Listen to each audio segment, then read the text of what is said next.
শৃঙ্খলা বজায় রাখার জন্য দায়িত্ব আছে। কাজে আপনারা আমাদের কথা শুনেন। আমরা আগে বলেছি আমরা শান্তিপ্রিয় মানুষ, দেশের জনগণের জন্য কাজ করি। আমরা ফেসিবাদ না, আমরা ফেসিবাদের দূষণ না, রাস্তা নেমে গাড়ি ভেঙে দিব।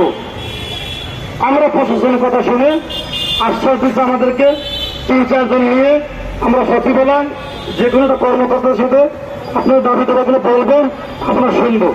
আপনারা এখন কাজ করতে পারেন, এখানে আপনাদের কিছু হবে না।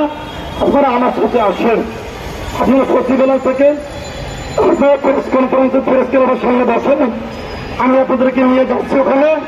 যদি কোনো কিছু না বলে তখন আপনারা আপনার দায়িত্ব পালন করবেন।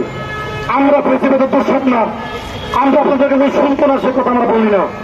যদি আমরা না শুনতাম তাহলে আমাদের উপস্থিত থাকতো। আপনাদের পরবর্তী পদক্ষেপ আমাদের 3-4 জন ওখানে গেছে, ওখান থেকে আসবে, তারা সিদ্ধান্ত দিবে। তবে আমরা একটা কথা আপনাদেরকে বলে দিতে চাই, আমাদের চাকরি না নিয়ে আমরা ঘরে ফিরবো না। যেহেতু আমরা করোনা সেরে দিয়েছি, আমরা করোনাকালীন সময় কাজ করেছি, আমরা এখনো দেশের জনগণের জন্য কাজ করে যাচ্ছি। আমরা আমাদেরকে দেশের জনগণ চাচ্ছে, আপনাদের সমস্যা কোথায়? আপনাদের সমস্যা কোথায়?